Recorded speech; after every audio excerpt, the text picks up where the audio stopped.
All You Can Lead is a channel about leadership and self-development topics. Welcome back. So today we're gonna have a guest. Okay, I'm ready. As you all know, I have a finance background, but I was never in venture capital. If you don't know, if you're in Silicon Valley, and you might have even like a 0.0001% chance of starting your own company 10 years down the road, your friends here will tell you that you need to know friends in the VC industry.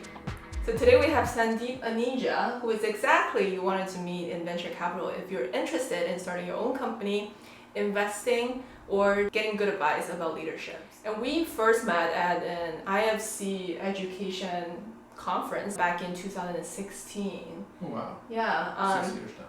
6 years. 6 years now. It's a long time. So at the time, I was very impressed by his background. I didn't know him at all. I just went to him and tried to impress him as like the number one tip of how you find mentors. You just like go and ask. Who knows what they're gonna say? Maybe they're saying no, but what if you meet someone like Sandeep? All right, so I'm super excited to have Sandeep on the show today as like a once in a pandemic time opportunity to meet someone face to face. Yeah. Welcome. Thank you, Lena. I've seen you come from a person that was passionate about education to someone who went to Stanford Business School and then finished, and you always surprised me and with lots of things that you keep doing which are just pretty awesome. So this is great. I'm very excited to be here. Thank you. Cool. Thank you. Let me first introduce Sandeep to the audience. He was born and raised in India. He was trained as a mechanical and civil engineer. He started his career as a train engineer, right? Yes, exactly. Maintaining diesel locomotives and maintaining rolling stock or coaches or wagons, etc. Yeah, that was my first job in India. After he finished his MBA, he pivoted into venture capital. He spent 10 years in different VC fund in the Bay Area, and then went back to India and started his own VC fund in education technology. Yeah. Anything you want to talk about the fund you founded called Kaizen Private Equity? Yeah, so I started it in 2009 as a company that was examining education as a sector in the country. That happened for me as a parent, essentially. I found a lot of passion and purpose in the sector. I had migrated to India just before then and was looking to start my own venture capital firm, which would be a US-India cross-border firm. While that was exciting, and I realized that my passion and purpose was gravitating towards education.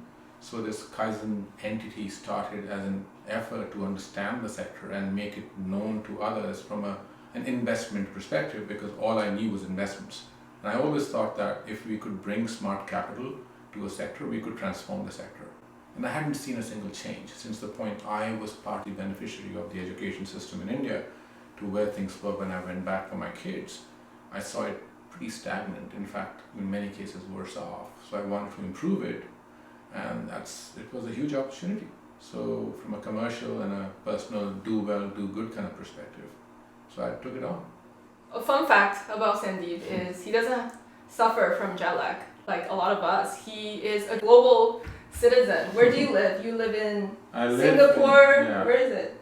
So somewhere here at the bottom of this, near the equator, and then also split time in DC, which is here on the East Coast. Yeah. We've been to 40 countries. Yeah, approximately. Constantly traveling on the road, and that's how we are able to meet Sandeep now in the Bay Area. Yeah, I think it's a matter of being able to sleep well on a flight. I get on a flight, if I want to sleep, I just turn things off and it's gone. So when I land, I generally just walk myself through the thought process that if it is daytime, I won't sleep until it's night, and then work out a lot. So just working out helps me catch up with enough energy or gets me tired enough to sleep at the right time. It really helps. So other than that, it's a lot of mental challenge. It's not trivial, but it takes just effort and a will to do it. So let's first start talking about this adventure of going back to India and start your own company as a VC fund. Yeah, I think the first thing was that it's a fallacy to assume just because I'm of Indian origin, I've worked in India, it'll be easy for me to do this. It wasn't easy at all, because I had never led anything in India. I had always been a student, and I left after I finished my undergraduate. and I went to a big city like Bombay, and there I can give you an example of what I did. I met 30 people in a single weekend. I rented a hotel and I interviewed them back to back, just with the idea of figuring out whom I want as my partner. I didn't hire any one of them as my partner because it helped me figure out whom I don't want as my partner. But it also gave me a sense for what I was looking for, and when I met the right kind of people, it was very obvious. Then it was upon me to lead them into this. And then I realized there are two different kinds of leading opportunities here. One is at the very starting phase, and then when the company scales, I have to be very different. That has been pretty interesting. That's really interesting. How did you land on this idea of starting an education technology fund instead of something else like consumer tech, which is much easier and popular? Yeah, and that's exactly why. Because it's easier and popular, I would be doing something that was done by many others, and I had no track record of investing in India. So I had to pick a sector which was a hard one, because others with no track record would not pick. That was one reason. Second, it was something very close to my heart, and something that I've been always close to. My mom ran a school. I was a favorite remedial learning teacher for the toughest children while she ran the school, for English and math in particular. I ran an adult education school growing up. So it was, and then when the kids came along, it was really important for me to make sure that the kids got the best of my and my wife, both of us, our energy as parents. And that required deeper dive into education at a family level. And that just opened up so many exciting opportunities that seemed like the right thing to do. I felt like I met my passion and purpose in life. And then there was no looking back. And then it came to my limitations. My limitation was driven by the fact that I could only see things from an investment perspective. That's what I had done and enjoyed the most. I really enjoyed it. So I brought education and investments together logically and did what I had to do. How would you feel differently if you were working something just as a job or something that you truly believe in, where it's kind of something we call passion? How does that feel differently? Because a lot of people have never really had this feeling of passion. Yeah, it is a remarkably different feeling, right? Because if you're working for something because you believe in it, work doesn't seem like work. Work seems like fun, and it changes you. It changes others around you. Your energy is infectious. If you're doing something as a job, your energy is down generally when things are not looking great, and generally you take any kind of improvement advice as criticism. And in general, in those situations, working long hours seems like drudgery. So I think that's pretty obvious. A lot of people go through that because they need to put food on the table, meet the bills, etc. But beyond that, when we have the luxury of looking beyond that, life is much more interesting if you just love what you do every day. Keep searching for that word called passion, or something that would make you feel the work is not like work anymore. Yeah.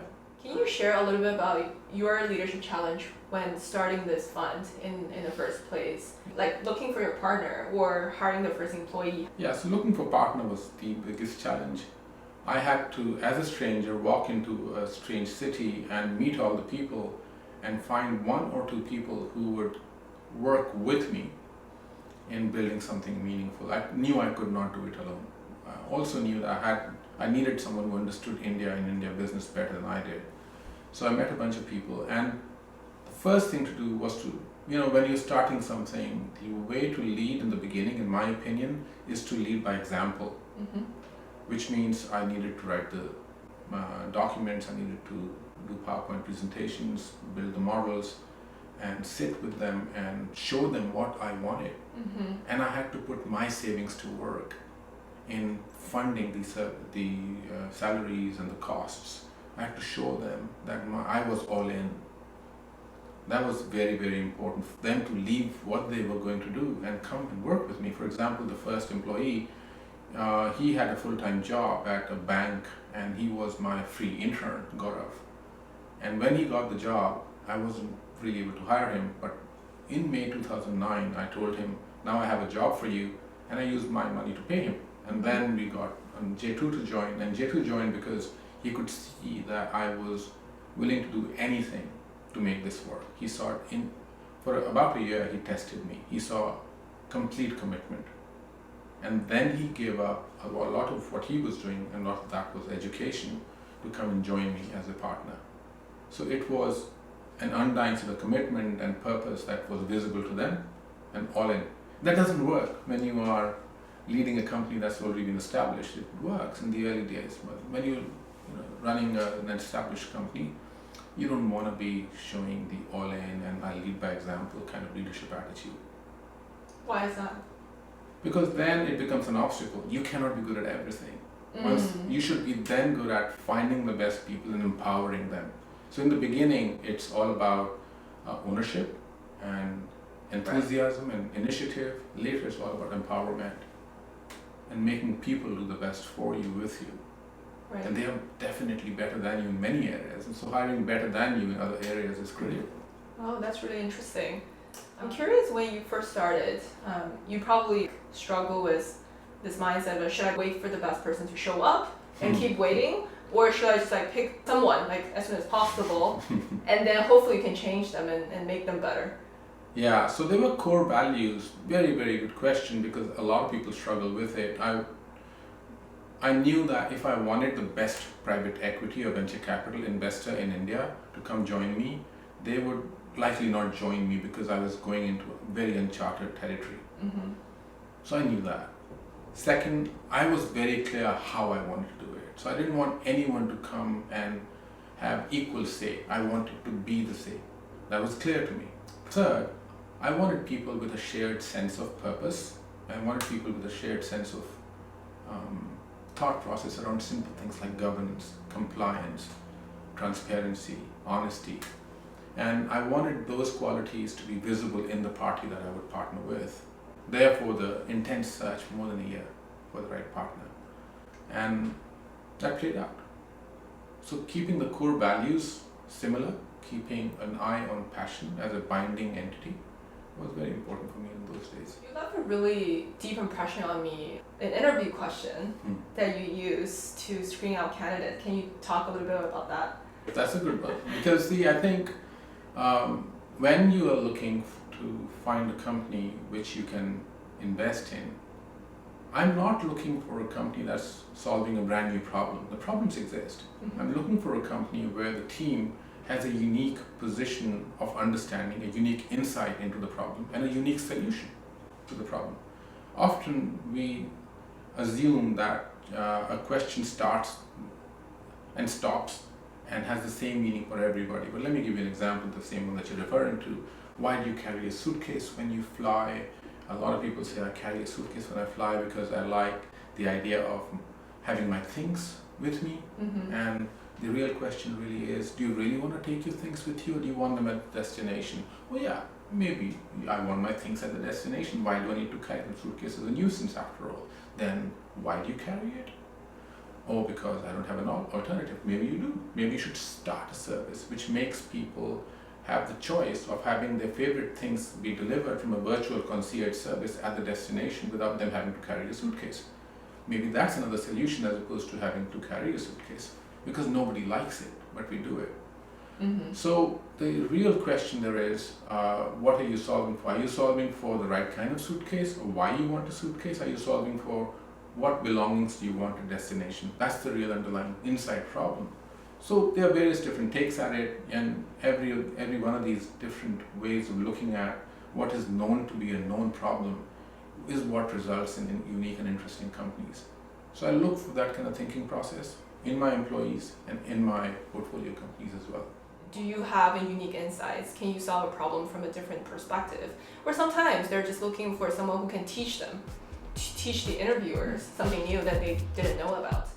In the next video, Sandeep and I are going to talk about some habit building tips. Thank you all for watching this video. I'll see you very soon.